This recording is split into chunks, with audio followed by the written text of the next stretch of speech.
to Mapping the College Audition, a podcast where we explore the landscape of the college theater world and try to demystify this daunting audition process. I'm your host, Charlie Murphy, director of MTCA, that's Musical Theater College Auditions, and today we've got a rocket in the Rockies kind of show lined up for you. Shelly Gaza from Northern Colorado has been a friend of MTCA for many years now, and it is always such a pleasure to chat with her. We often get to see each other at Unified's booth, so nice to get to sit down for like a longer chat and really get into her program.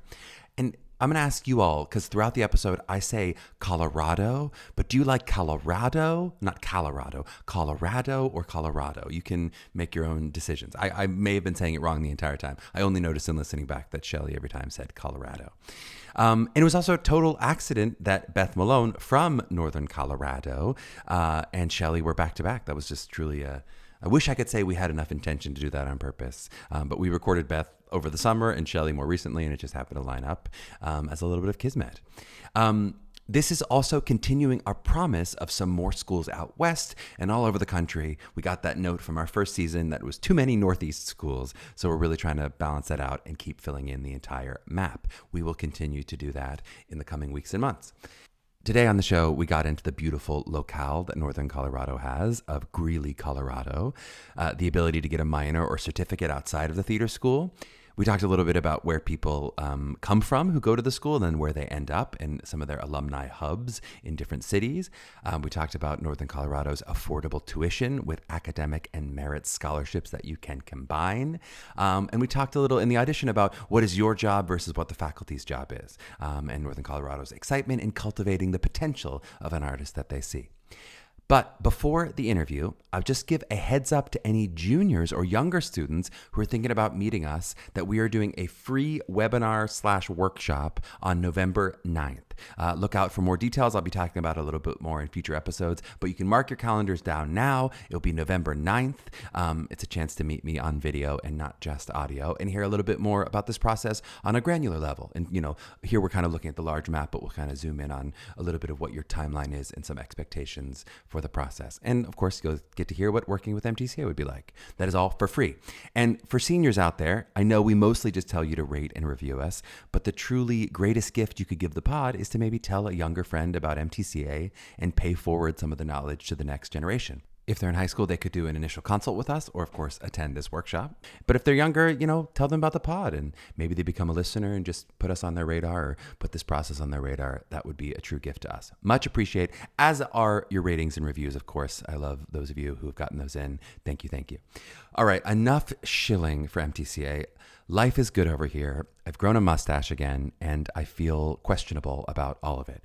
Shall we just get to this episode with Shelly Gaza?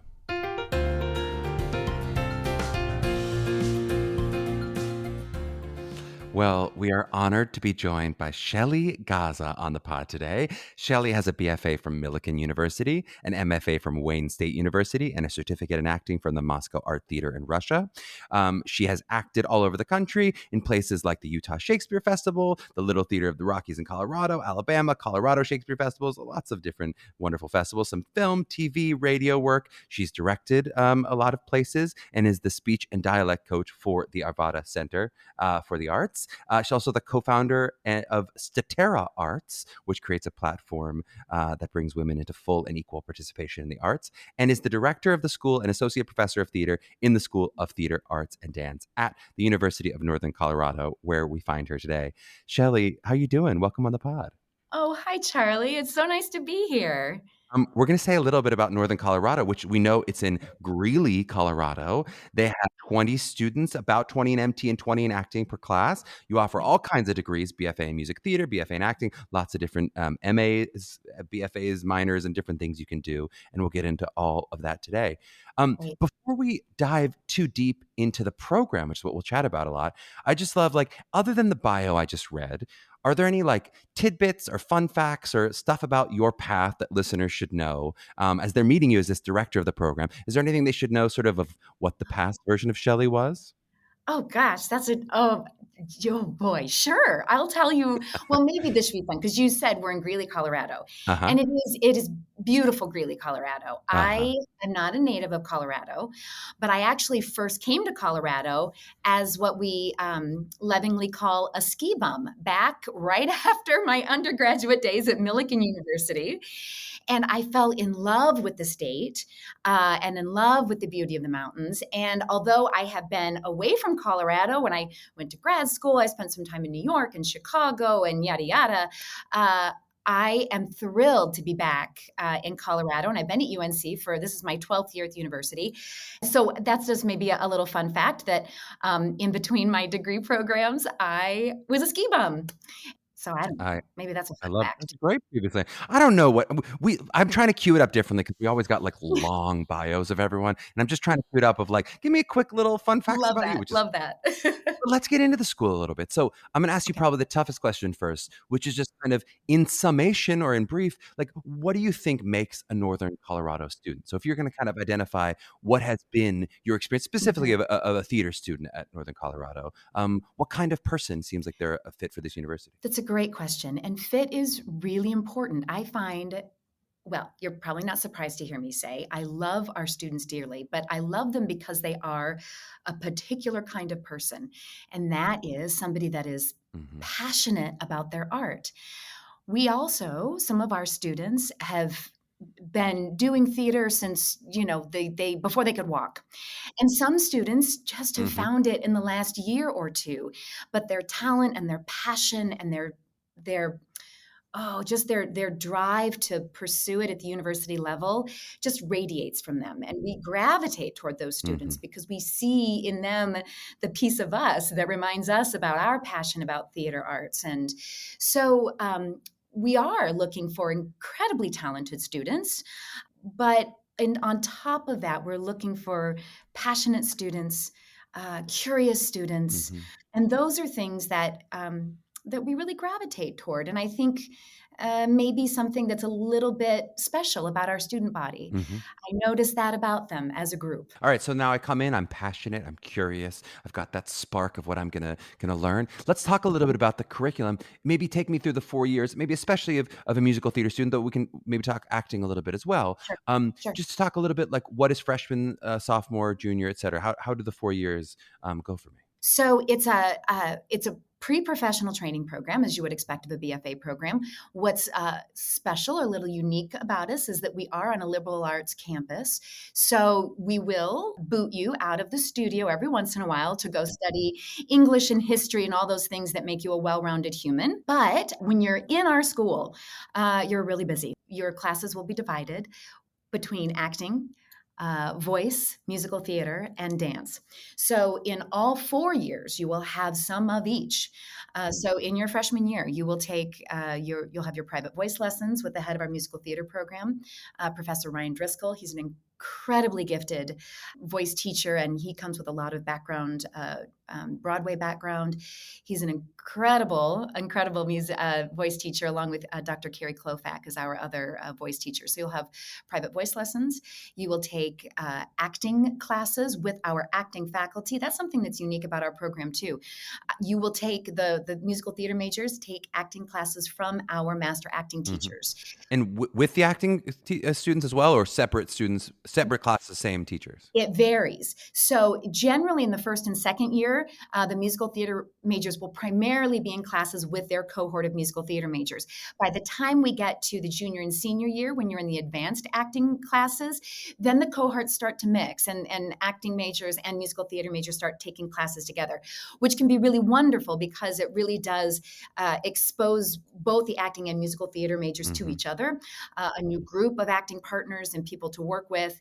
But we also really believe that it's the same training. We don't modify, water Right. down the It's not acting training for the basic musical acting, theater. Yeah, empty yeah, acting, just sort of right. just a Exactly. mode and it's enough as long as you color your voice right. Exactly. Yeah. No, yeah, we got none of that here. I love it. Well, what about you mentioned sort of outside of the theater program? Tell me a little bit about the university as a whole. What do I need to know if let's imagine I only know the theater program of Northern Yeah. Colorado. What else would I need to know about the university in terms of what minors and double majors and those kind of possibilities Yeah. would be? Yeah, it's a great question because so the University of Northern Colorado, it's a really beautiful campus, by the way. We've been around, the original buildings are from the 1890s, really beautiful architecture, lots of big trees. It's a really beautiful campus. But we have about 11,000 students across the whole university. And major minor programs are very possible with theater degrees. And I know that that's something that makes us a bit unique from some other programs as well. So we also have certificate programs. I should mention that too. So let's say you're a musical theater major, but you just have some really passionate interests like film studies. Film studies is a really popular minor. Psychology is a popular minor. Business is a very popular and useful minor. We also have certificates in arts entrepreneurship, which is really important and really popular with our students. So it's possible to add these minors to your degree program, not only because you want to feed the other parts of your brain and your soul, but those can be really, really useful to add to your degrees when you go out into the professional world when you I graduate. love it. I taught a class in arts entrepreneurship, and I still don't quite know what it is. I was like, why am I doing this? I don't. Okay, we're talking about business. We're talking about okay. See, but you do. I mean, isn't it interesting? You know, I think feel like we kind of take it for granted sometimes. Those of us that have been in the business for a while and see what we take, we sort of know that it is about having a business mind in some ways. That how do you create work for yourself? How do you collaborate with other creators? And so this arts entrepreneurship certificate is a partnership with our School of Business. And so you take classes in both of the colleges, over in performing and visual arts and over in the business college. And it gives you a really great exposure to what that means to be an entrepreneur, a business person. So it's really, arts entrepreneurship is, well, entrepreneurship in general. Now, don't say that word 10 times fast. I do think I cut you off a little bit. You were going through the years, and I got too excited about sidetracking onto the academic side. I love to talk about Showcase, but maybe especially in the context of like, what is the senior year prep for the business and beyond? So Yeah. both the Showcase itself and kind of what are you doing to prepare students for the business? Yeah, that's great. So both the acting and musical theater majors really do shift into industry preparation in their senior year. So there are the upper division performance classes. Of course, we have a lot of main stage productions that are going on. So a lot of the seniors, of course, will be, as you would imagine, involved in some of their capstone performance experiences on the main stage. And then we do a senior showcase for both musical theater and acting. So the musical theater students will spend actually the entire year prepping for their showcase. They will work with the faculty to choose material. And then we also bring in professional producers and audition coaches from New York and Los Angeles to work with the students to help prep the material, help pick the material, coach it.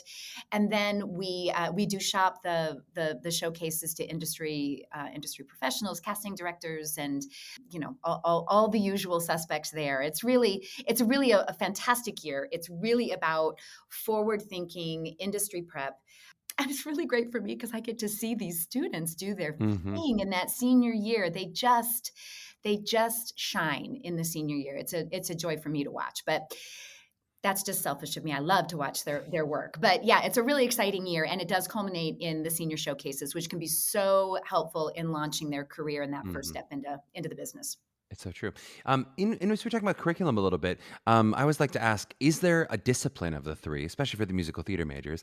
Is there a discipline of the three that you feel like the school focuses on? You know, is it more of an acting-based musical theater school, a little bit more stronger in dance? Is it one of those legs of the stool that lifts above the others? That's a great question. I don't think I would necessarily say one above the others, but I will say that I do hear from casting directors and directors that work with our students, our musical theater majors especially, is that the acting is really strong. And I do think that's because we deliver the same acting instruction as we do for the acting majors.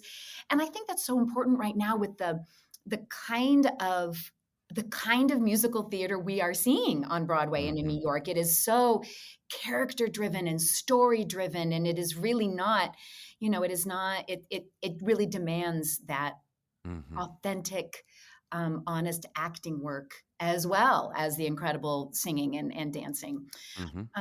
But I do think that's a bit of a hallmark of the musical theater program here at UNC. I love it. And what about dance classes? Yeah. How do those work with like level? So let's say, imagining you have a class of very mixed level dancers. How does it work in terms of, are there multiple levels in the same class? Do you go across years, et cetera? Yeah, great question. So we do have multiple levels of all of the dance that we offer. We of course have the level 1 through 3 of all the core, ballet, tap, jazz, modern. We also have multiple levels of musical theater dance, of ballroom dance, of hip hop, and so within the 4 years there is a full the full range of all the dance training. Now, some students who do come to us with maybe not a lot of dance experience yet, we'll start at the level ones, but then we do have a process where we test up for students that come to us with a lot of previous dance experience, which we do as well. And our Mhm. dance program is pretty flexible in that way that we can test up those into the upper classes when we need to for those students that are ready for more. If you're going to be one thing, dance classes have to be Yeah. flexible. Um, let's talk a little bit. We mentioned, sort of actors, the acting in the MT and how that interacts, especially we have a lot of students who are acting majors, but also a lot of who are kind of acting, but musical theater curious, who are like, I do sing, but I don't know if I'm straddling that line. How does that work if I'm an actor, but I want to take a BFA in acting, but I might want some musical theater training as I well? love those students. We love those students because one thing that I am those you're students. those one of the important things about our program is that anybody can audition for any of the plays and any of the musicals. So we don't restrict, we don't keep acting majors from auditioning for the musicals, or vice versa. The musical theater majors also audition for all of the plays. And we often do have acting majors who are strong singers, or strong dancers, or a little of both, who are cast in the musicals. So one Hmm. thing is that we have a very inclusive process with casting for our musicals. So, and every once in a while, we absolutely will have a journalism major who's a dance minor who shows up Hmm. and just, is amazing, and they're in our Macy's Everybody musical. hates I that person. know. Everybody in We're the like, theater oh school my gosh, hates that they're person. amazing. Ugh, Well, and then I work to try to coax them over from journalism over to theater, of course. But very good. Very good. Yes. nothing against journalism. I promise I just picked that out of the air. But No, journalism is dead. It's fine. Shelley hates journalism. That's the tag from this episode. great. There it is. There it is. I'm on the record. Uh, but it's so the acting majors really do participate a lot in our musicals. Oh, I should mention this too. A lot of our acting majors are dance minors, so they'll pick up a dance minor because they just love Hmm. movement, or they just maybe they aren't singers but they are dancers. So there's that option for our acting majors. Hmm. We also at UNC have, gosh, what are we up to now? 11 student groups that are theater focused. So it is groups that are that self-produce, and Hmm. they all have different passions and different focuses. So, for instance, we have an improv group, and we have a sketch comedy group. We also have a musical theater group, and the musical theater group will produce their own stuff, either cabarets or fully produced musicals. And so that's a great way for, in particular, maybe non-majors or maybe underclassmen who haven't been cast on a main stage yet. They can still get Hmm. experience in these student group produced productions. So there's lots of ways to get involved, for anybody that has any interest in exploring musical theater. I love it. I'm going to ask you a new question that I've never Oh, asked a college faculty before, but I'm adding it into the potentially, if it goes well, okay. we'll Well, see we'll how it see. goes Oh, I today. hope I don't mess But it up. it's something I've always wanted to kind of ask, especially schools that don't live in like New York and Yeah, LA, or on the coast, yeah. especially. What percentage of your students are from the Colorado or the Mountain West area or whatever? Mhm. What percent of your students are from there? If there's a difference between what is true and what your goal is, Mhm. and then also kind of like I want to hear a little bit about where they end up. Do more end up on West Coast? Do people go to Chicago? Do people stay in Colorado? Do they go to New York, etc.? I love that question. So, about 50% of our student body in theater, so the School of Theater Arts and Dance, about Mm-hmm. 50% of them come from the Colorado or near Rocky Mountain region, and about Mm-hmm. 50% do come from out of state. That's actually that's a slightly higher percentage than the university as a whole. I love that Uh-huh. about our school because we really do have a diverse population of students from all over the country. After graduation, I would say the primary destinations, there's a handful of them that we have, and we also have really strong alumni networks in these cities. So we have a strong population in New York, uh, in Chicago, in Denver, and in Los Angeles. Now, of course, they're Mm-hmm. everywhere, and there are so many. Megan and I were talking about this. There's so many paths to this career, and we also Mm-hmm. have. I mean, I came out of undergrad thinking I was going to go to New York, and I ended up in Chicago, and then after grad school, I ended up in Cedar City, Utah. Who knew? But Uh-huh. in having one of my most favorite points in my career, working in Southern Utah. So Mm-hmm. none of that is to say that there aren't a million different paths, but UNC alums, we have really good networks in New York, Chicago, Denver, and Los Angeles. And I would say in the whole gamut I would say that those that are really focused on live theater tend to go more in the Chicago, New York range. Those that are really Mm-hmm. passionate about on-camera work tend to gravitate more toward the West Coast. Totally makes sense. Yeah. All right. I'm going to combine two of our questions. This is another new thing. You're getting a lot of news, Shelly. We're trying to mix it Okay. up in our 2.0 I'm season into two. it. I'd love to hear what is like a best kept secret about your school. What's something that when people discover, they go, "Oh my gosh, this is so wonderful. I never knew this." And then I'd love to also hear on the converse, what is something that might be a reason students don't choose your school? So what's something that, Mm. when they get to know your school better, they go, I wish I knew that this is so great. And then what's something they go, that's actually a reason the school's not for me. Yeah. So I think because we are in Greeley, Colorado, a lot of people are surprised to hear that we've had alumni in over 60 Broadway productions. Mm, mm, That's mm, a surprising thing, and I think because we are a bit in the middle of the country, and people don't really realize that about us, so that's usually a surprising fact. Another surprise, people may not know that we're only an hour from the Rocky Mountains. I mentioned, at the beginning mm, of this that I first fell in love with Colorado because of the mountain beauty. So many of our students escape to the mountains mm, just regularly and I think it's a really important thing for a student in college to have that ability to interact with nature and beauty and disconnect from all of the technological demands that of our world and our and current mhm. higher education climate. And so people may not know, in an hour you can be in one of the most beautiful places on the planet and just deep breathe, decompress and all of that, and then come back to the classroom and the studio refreshed. Mhm. Let's see, what might make this not the right choice? That's a great It's not question. gonna be the Rocky Mountains. That would be not a reason not to See, choose well, your school, I'll maybe, tell you that. if you do, yeah. Well, and I do think it's really important, Charlie, because when I'm on the recruiting trail and talk to prospective students, I say this all the time. I hope that we're the right fit for a student and the student's the right fit for us. I go into every meeting Uh-huh. thinking, I hope we're a fit. But more important to me is I hope that that student finds their fit. And, Mhm. and all of us on the faculty here at UNC feel that way. We're really passionate about the importance of arts in higher education. We're passionate about helping students find their fit. Mhm. So I'm always really honest with students. If they tell me like I don't know that this is right, or I think, oh gosh, I really think maybe this kind of program would be better for you, I'm always going to be honest with student. And I love having those conversations, even when we might discover as we get to know each other through audition process that we're not the right fit. Mhm. So I would say, well, what is that? Maybe well, okay, so we are an hour. So I find this a plus, but some may not. We're an hour northeast of Denver, Colorado, which is perfect for me. I've lived in lots of big cities. I love being an hour from Denver because I can get to the city if Mhm. I need to and want to. We have great, Broadway touring productions, great sporting events, all the things you want from a big city. But I like being an hour away. I like the slower pace of our campus. Somebody that's Mhm. really looking for that churn of an urban campus. There's incredible universities with urban campuses. That's not really us. So that Mhm. might just be, the pace of Greeley, Colorado, while we're super busy in our school. Maybe that's not the right fit for some students. Totally. And let's talk about another big determining factor, which is just cost. So where do you live in terms of general costs, and then how scholarships can or can't work for your school in terms of, do I get merit scholarships? Do I academic scholarships? What am I looking at if I want to go to Northern Colorado? What might I be shelling out for? Well, we are on the scale of higher ed, which, I'll go on my soapbox to say I wish was free and I wish that it didn't cost what it did.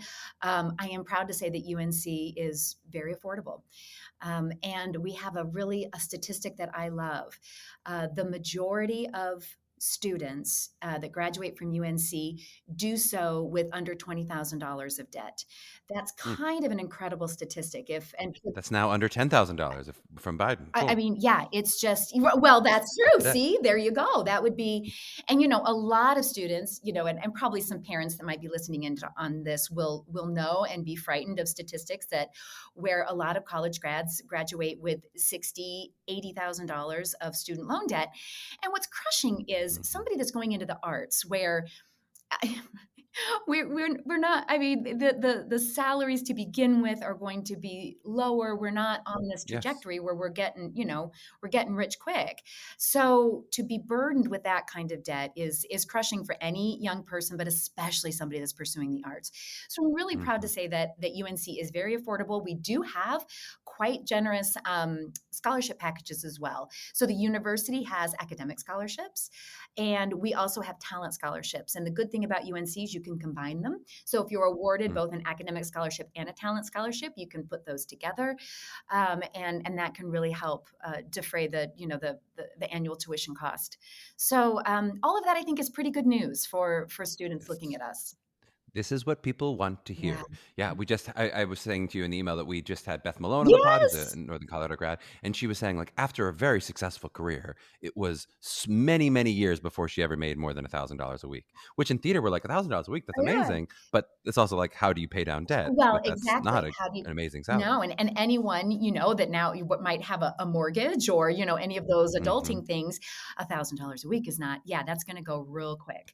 And Real quick. and so if you are It's not 52 weeks a year oh, either. It's not right, like right, you can't rely on exactly. it that much. Uh-huh, and if you have, yeah, loan payments on top of that, it's, so oh, yeah, I just love that you talked to Beth Malone. She's just Mm.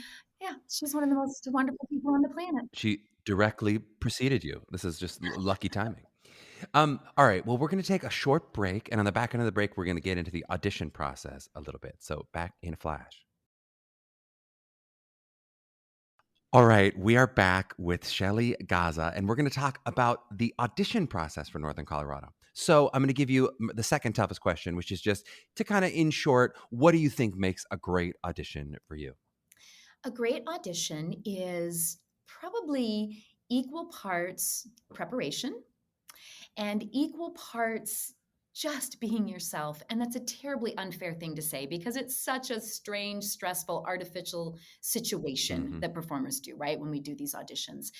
But I think what I really want students to know is that preparation pays off. That really just, knowing your material, just really being easy with it so that when you come into the room with us, we get to see you. We get to meet you. I never want a student to feel like they have to show me the best version of a musical theater. Like, you don't need to do that. How you are is perfect and exactly where it needs to be at this moment in time. And so, if I can give any advice, I mean, that's really is just the best you can. Just be really Hmm. prepared, knowing that. And when I say really prepared, I mean, it doesn't even have to be perfect. Mess ups happen in the audition. That's Hmm. great. What I don't, what's a heartbreaker for me is when I, have a student that, oh gosh, maybe they just picked their monologue last night and they're coming, and Hmm. they're struggling for their words. And I don't see that very often. But I do know that a student that just really knows their words backward, forward, the music is easy, then they come in and I just get to really see them.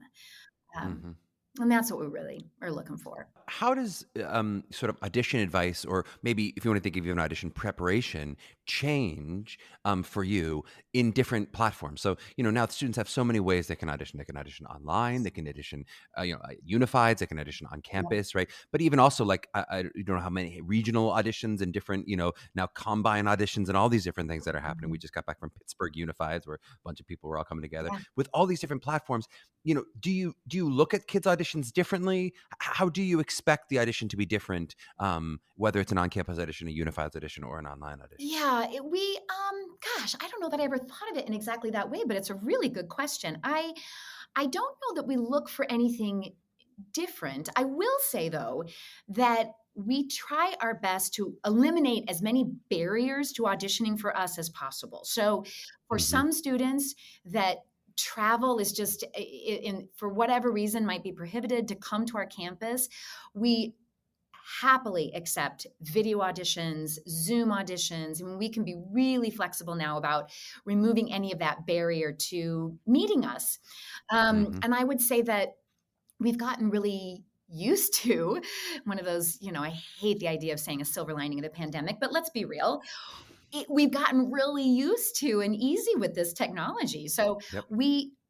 maybe 5 or 6 years ago, we really discouraged video auditions because we just, the cameras don't work good and we don't know how to assess people. And now we're like, oh no, it feels the same almost as if they're in the room. So Mm-hmm. I don't know that we assess, and I do want to say, we also do not hold it against a student if their technology is, somehow they don't have a professional microphone or a fancy camera. I mean, a phone camera and that's fine. I mean, we really, yeah. We are living evidence of this as Shelly is dealing with our internet going in and out and our podcast, and she's doing it so gracefully. I'm like, this if this was an audition, I'd be sweating, but she's doing great. So now you feel comfortable, but have good internet out there, people. But otherwise, Yes, you can feel yeah. comfortable. It's just, because we've all been there. I mean, we've all struggled with technology and all of that. And it's not a big deal to us. So we don't have any Mm-hmm. expectation of fancy self-tapes or anything like that. I mean, if you have that and that's your jam and you do the most amazing self-tapes, I mean, bring it on. But know Mm-hmm. that we don't expect we're looking for a great singer. We're not looking for a great camera person. I mean, that's, Right. so yeah. And Totally. so that's been really great. And we get to meet a lot of students from a lot of different areas now that we've actually been able to open it up into the digital land. And speaking toward that live audition, maybe especially, I'd love to hear, you talked about what you're looking for in terms of a UNC student feeling like they're curious and they're passionate and some of those things. How much for you, as you think about the decision to accept a student or not, how much for you is about the talent displayed, the sort of the monologue, songs, dance that you see versus what we call those intangibles of, what it is to do an interview or how they take an adjustment? How much is in the first category of, do they have the requisite skill for you? And then how much is more in the category of, this feels like someone I want to spend 4 years with? Probably more the latter than the first. Hmm. As far as, I mean, it's certainly a balance. We certainly are looking for somebody that has the skills and ability to succeed in the business. We want to help somebody, take what they naturally have and develop it into a professional career. And some of those things, are just um, those are just things that are skills that or abilities that somebody may or may not possess. But really, what even more than that, we are looking for the kind of people we want to share 4 years with. We want the kind of people that we know are going to be a good fit for our student body. And I will say this, and Charlie, you probably feel the same way. That you can tell our faculty, who are such professionals and have so much experience with this, they can see the untapped talent as well. So Mm-hmm. even when an audition isn't perfect, or even when a voice maybe is newly trained, we can tell when there's more in there that is. And that's why we want them to come to college. We've got Mm-hmm. lots to teach them and all of that. So I would say that we're good at spotting the potential in students. We love cultivating potential. Of course, we are looking for a certain, I'll say, aptitude, but Mm-hmm. we are passionate about identifying aptitude and helping that student develop. I love that answer. And I do think it's something we tell students all the time of, like, just trust that they're good at their jobs. You do your job, which is showing yourself in the room, Yes. and trust that they'll know who's right for their program and not. Because you get so down that rabbit hole of trying to trick them of, what is Shelly like? Oh God, she seems like she likes kind of organic actors. So I'm going to do my monologue breathier or whatever. And you go, what are you doing? I don't get it. Like, trust that Shelly will see what you are. If you're, Yes. that it's Yes. it's so hard not to do that, though, not to It think, what is. did she think? She said hello this way, and so I should act this Oh, way. Yeah, I mean, and I'd love to say that I don't do that now anymore. I used to do that when I was 18, but I don't anymore. But that's human nature. We all, but totally. you're right, Charlie. I mean, that's really important advice, that just come in the room and do you.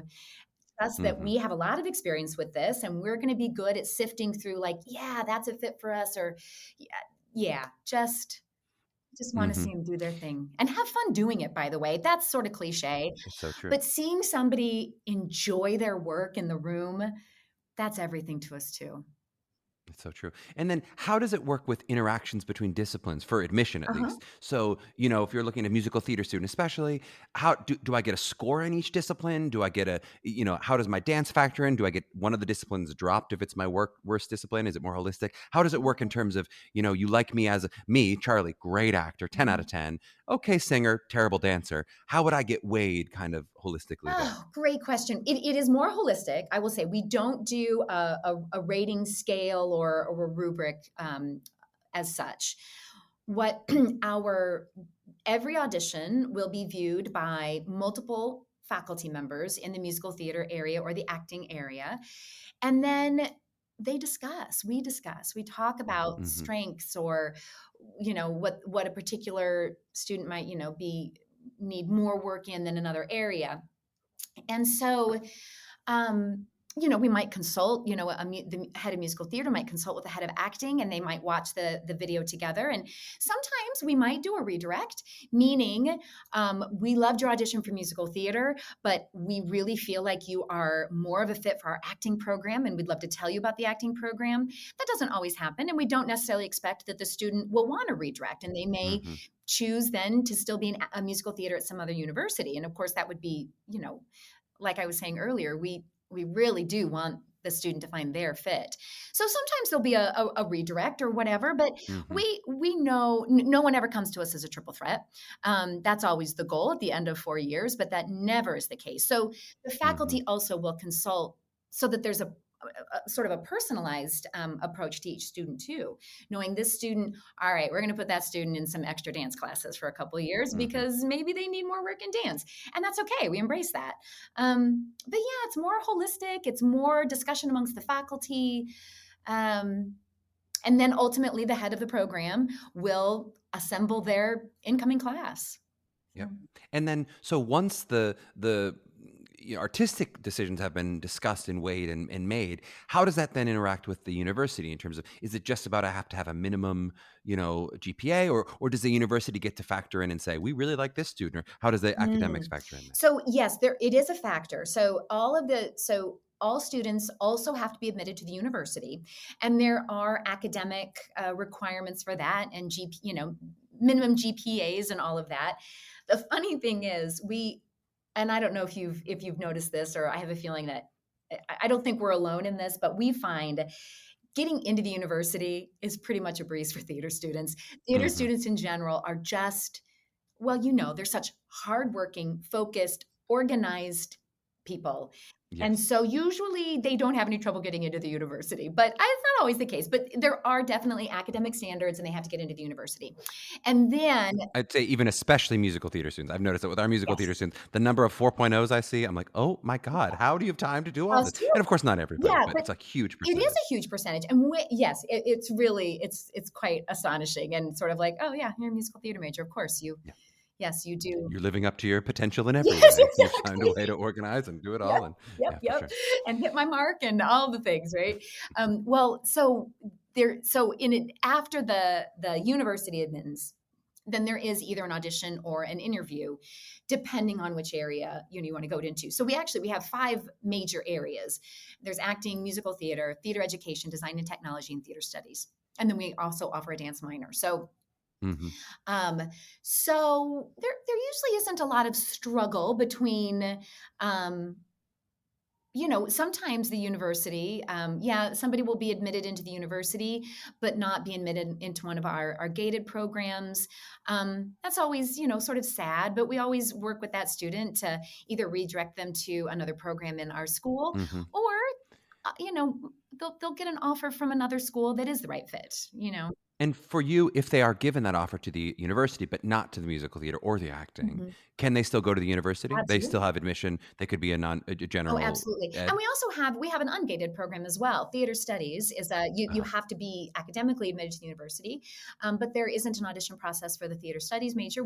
And actually, the reason for that is not because it's a some students think that maybe then it's a lesser program. It's really not. It's actually a very progressive program for students who there are tracks within the theater studies program. So there is a performance track, there's a directing track, a playwriting track, and a theater management track. And so the reason that there's no audition there is because the students come with, depends on their interest area and all of that. So that's a really, I think, good option for a lot of students who might not have been accepted into their first choice. But in wrapping up, I'd just love to talk a little bit about the last couple of years. We've, of course, the world has gone through so much turmoil, but certainly the education system has. I just love to talk about, like, any learnings from the last couple of years and sort of what adjustments Northern Colorado has made to sort of fit the ever-changing business of what's happening in 2022. Yeah. As the business has shifted, what shifts have you guys made as a university? Yeah. Well, it's a really important question because we've all been through this, globally traumatic event. Our country has gone through traumatic events, both because of the pandemic, because of the social and racial reckoning that our country is facing. Rightly so, importantly so. And at the university, we have really been leaning into and digging into the work of social justice, of being an anti-racist community. It's really important to us as a university. It's important to us as a school. And we're really putting a lot of energy and focus and work into that. I think there's ways that you'll see that in our university. You'll see that in our diverse student population. You'll see that in our season selection, the way the productions that we choose. We really choose work from diverse voices. We really do a lot of work with our students that might come from marginalized or underrepresented populations. It's important to us. We're focused on it. The work is not anywhere near done, but I am proud of us and our community and our university for the importance that we put on the work and the work that we're doing in that area. I'll also say that, as we know, the industry is changing, the business is changing, and I think that our theater world is doing important work too. So it's important to us to prepare students for this new and emerging industry that does look different than it did even 2.5 years ago. So it's our responsibility to be current with what are the needs, both socially, racially, because it's a moral imperative to do that work, but it's also an imperative to do the work so that we are really staying, we're preparing the students to be active and contributing and successful members of this new and emerging industry that we're all living with and seeing and understanding and trying to grow with. Yep. And watching change underfoot. I mean, we Right. really feel it's like it shifts every, couple months. We're like, what's next year going to be like? Is it going to go backward? Is it going forward? We don't It's know. We're true. still It's true. riding this wave. Yeah. It's shifting it continues to shift every day. Um, let's wrap up with just, I promised a couple parent questions, so I'll give Yes. you at least one here of just maybe a piece of advice for a parent of a student, maybe especially like, if they're listening, they might be of a senior auditioning in a couple months. Mhm. It could be a parent of a junior just kind of jumping out and beginning this process and starting to decide which schools are going to be on their list. Mhm. What kind of advice would you give to a parent going through this process with their child? I would say, and I am a parent, by the way, so I have a lot Mhm. of empathy for parents with college age students or approaching college age. I think that one thing I hope that parents will encourage their students to just keep an open mind in this process, that you can be really surprised by the university or the program that you thought, oh, that is my dream school, that is the one that I have to get into. Mhm. You'll be surprised by the people you meet and the colleges and the programs you get to know. And so if you can, help your student keep that open mind and be open to meeting people, because it's really going to be about, ultimately, there's so many great theater programs, Mhm. and what's most important is who are the people you're going to be spending these next 4 years with. So parents too, meet the people. If you can do a little road trip and go visit campuses and sit in on a class and meet students and really help your student envision them in that environment and experience the environment, that's how you're going to know where your student's going to be happy, going to thrive. Because as a parent, I mean, I know, of course, I want my student to get great training. I want him to be ready for the real world, all of that. I really want him to have a happy and healthy college experience. And I think meeting the people, seeing the environment, feeling the environment is the best way to do that. So as much as possible, that's the advice I might give. I think it's great advice, and you're much too nice to the parents. You're saying that they need to tell their students to keep, or their children to keep an open mind. I think some of these parents need to keep an open mind. I'll be honest. Sometimes I have the students are like, I'm open to whatever, and the parents are like, it's one of these 4 schools. I was like, all right, Mom, we got to talk about this. You're right. We got to open it up a little bit. If we can be, and I know you probably do great work with parents and reminding them that, because it's true. I know. It's a lot of breath exercises, opening. We open ourselves to the world, yoga. Right. Where would, if I wanted to learn a little more about the school, would you send us to the website, to social media? Where's the best place to follow more about Northern Colorado? You bet. So you can find us at arts.unco.edu/theater. And that has links to all of our different programs, the faculty, you can see who you'd be studying with, you can see theater production, photos, all of that. You can also follow us on Instagram. UNC School of Theater and Dance is the longest, terriblest, yeah. But we'll put all this in the show notes so they can just click. They'll just be able to click all these. So Instagram and Facebook. And then also we have a Little Theater of the Rockies, which is our professional summer stock program on campus, or summer stock theater on campus. Little Theater of the Rockies on the web too. So all of that's there. We love it. Shelly, thank you so much for your time today. This was such a pleasure. Well, thanks for inviting me. I had so much fun talking to you. Whoop-de-doo. I hope you enjoyed listening to Shelly. We had a few technical difficulties during the episode. You may notice a bit of splicing from our program was crashing, sort of like our browser, a couple different times. And she had a really tight time window. So I was just like so impressed with like how well she dealt with that and stayed so warm and open throughout the process as we were like trying to splice things together. This is going to be a really lean and mean takeaway. Sometimes you get a full meal from us at MTCA, and sometimes just a delicious snack. I'm going to give a little head nod to affordable colleges. Check out our episode on Cal State Fullerton to hear a lot of my thoughts there. And just that little idea of doing your job, I think it's a really great way that Shelly talked about it, which is kind of a rephrasing of what we talk about again and again, being your authentic self, etc.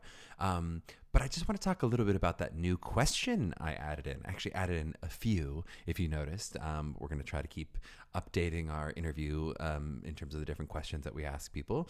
But it's an old one I'd often advise our students to ask when they're deciding between offers. So like once our students have a bunch of schools and they're really doing their deep research of which school they're going to attend, I often would cue them to just ask that. If you're saying like, hey, so how many of your students come from nearby, and then where do they sort of end up? So where do they come from and where do they end up, just as a question.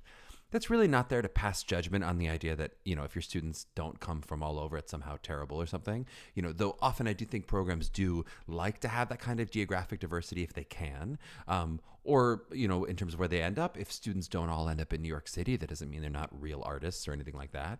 But I think it can be interesting just to note for yourself where their school's alumni end up staying and working. An example I often use is in Chicago area schools. So often they end up making connections in that town that even if you thought, I'm going to go to Chicago and then end up in New York, it's just worth noting, like, look at the percentage of people who go to a Chicago area school and end up in Chicago.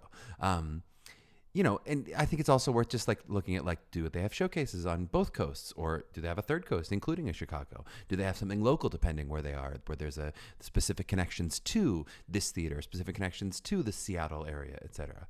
Sometimes I think it's really cool actually to go to a theater school in a town that doesn't have this like huge art scene, as you get to kind of cut your teeth being the only game in town for a while. That was a little bit my experience in Pittsburgh, right? That basically as soon as I was in school, I got an agent in Pittsburgh. I was auditioning for TV and film that was happening in Pittsburgh. You could certainly audition for the shows that were happening in Pittsburgh. It was like cool. It was a smaller market. Certainly there's real theater in Pittsburgh, but a smaller market that I could really explore as a student there versus in school, auditioning for Broadway is a whole different level of it in terms of what you're going to be competing in. Like so many things, it is really to each their own in terms of the experience that you're looking for. Like so many of these kind of aesthetic choices about college, I just think it's something that people don't always think to ask of just like, hey, what percentage of people come from a certain area of the state and where do people end up?